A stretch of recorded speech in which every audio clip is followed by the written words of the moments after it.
There's not been a crackpot Tea Party idea that he hasn't embraced. Since you would know Congressman Walsh the best, is he a crackpot? Of the highest order. No. He is anything but a crackpot. I don't know if you all know, but Joe he's probably one of the smartest guys I've ever met. He just does his IQ and he just doesn't lead with it. He actually has a master's in public policy from the University of Chicago. He's done a lot of work on policy issues. His favorite is, and the one that he's done so much work on over the years, is school choice. And so he is definitely not a crackpot.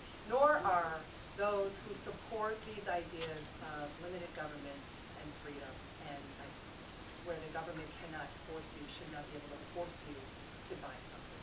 Not a crackpot. We are not crackpots.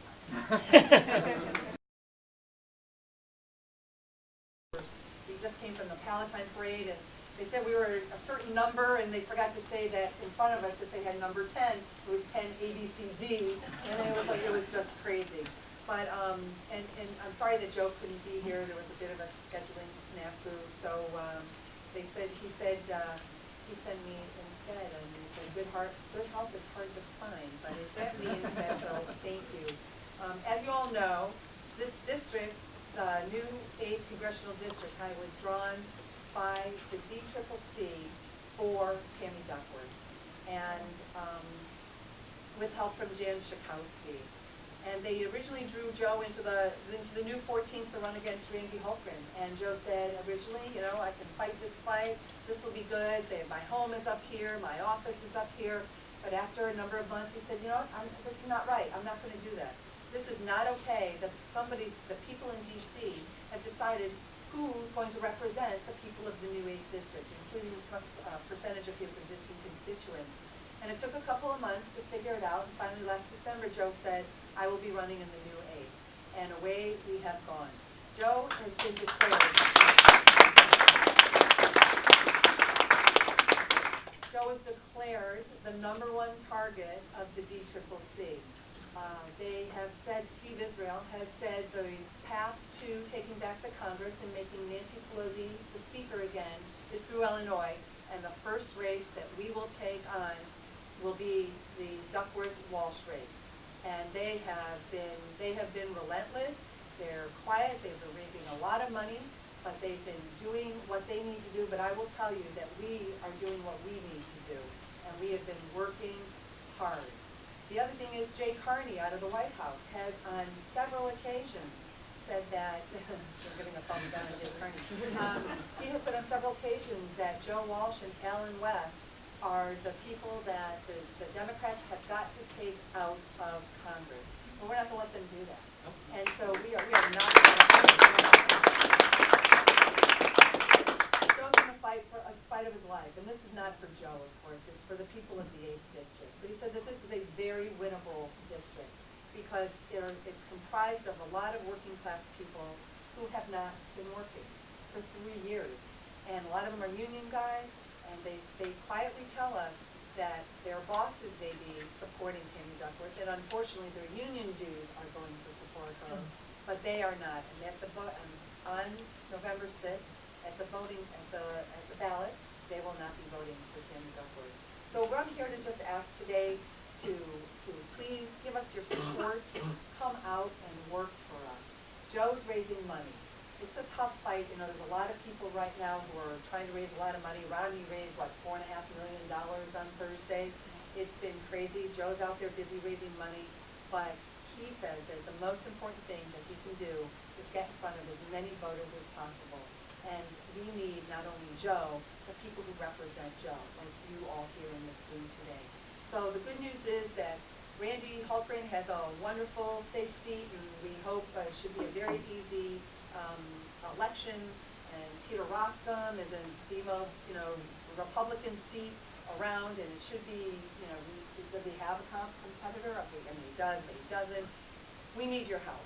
And so if you could please come out and work for us, work with us, help with phone banking, help with letter writing, help with walking precincts, tell your friends, let us know if you have friends in the new district who would be interested in having a meet and greet. Those are important. And just as important, spread the word on the internet. Let people know what Joe is doing, because unfortunately, the media does not cover anything that Joe does. My favorite was, what, a week and a half ago, 2 weeks ago?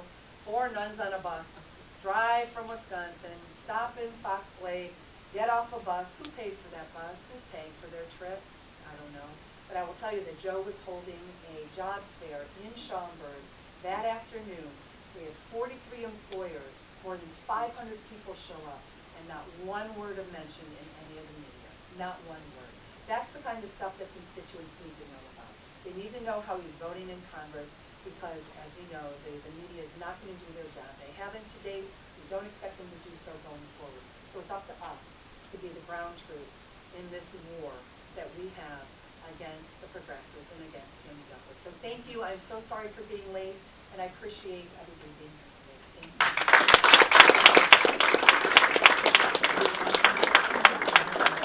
I'll answer any questions if I can. I just want to say one thing to tell Joe. Okay. Cause I know he's running. Everybody knows he's running against Obamacare. Yeah. But I would suggest that his campaign say, I'm also running against the Obamacare tax, which is the first time in the history of the United States when the federal government has the right to tax behavior or non-behavior. And if you don't think that Supreme Court decision is about that, it is. Absolutely. But tax, the word tax, is on the Democrats' back now. Yeah, I don't know if that was, Joe was hosting, and thank you for reminding me, Joe is hosting a town hall, a healthcare town hall tomorrow in Elk Grove at the Belvedere Banquet Hall from 3 to 5:30. And I urge you to please come out. I urge you to let your friends know about it. I urge you to let your neighbors know, your family, people that you know who are independent and Democrats. Let them come out and be educated as to what this tax is about. Because it is a tax, you're absolutely right.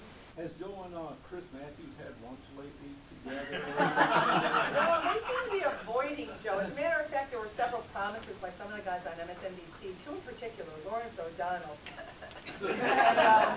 Lawrence O'Donnell and Martin Bashir. Oh, well, sure, Congressman Walsh, if this is cleared up as you say it's going to be, we'll have you on. Yeah, we haven't heard from him. But that's okay. That's okay.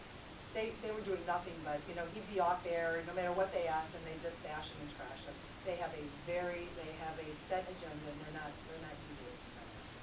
Yes? Helene, Alan West is the power of the South. Joe's the power of the North.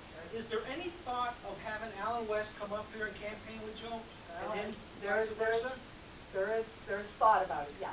Come on, more than thought. You got to get him up here. There's some stuff in the works. There's some stuff in the works. I mean, that'll make national news. It would be wonderful. We have some, I'm involved in, there's a new project that's in the development stages called the National Veterans Museum, and we're going up in Hoffman Estates. I'm very involved in that. And as you know, Joe is a huge supporter of veterans. He's always, for the last 2-3 years, whenever he's held a town hall, he's always started off with the Pledge of Allegiance, and he has always recognized the veterans in the room and thanked them for their service. And regarding Tammy Duckworth, he thanks her publicly for her service, but that does not entitle her to a congressional seat. What about that same issue that you just brought up? I just read yesterday where Obama wants to raise the amount of money that military personnel pay into their health care. Yeah. I don't know enough about that policy. I don't know what they're doing in Congress about it, and I apologize. I'm not as familiar with all the policy stuff that goes on, because I go to D.C. on occasion, but not as often, so I'm not really allowed enough questions. I should be reading up on it. Look at your Facebook. Yeah. I don't have time. You notice I have hardly been on Facebook lately. I just haven't had time. It's been other things. Thank you. Any other questions? Anything about, Joe always says, ask me anything personal, policy, or political, but I'll leave out the policy.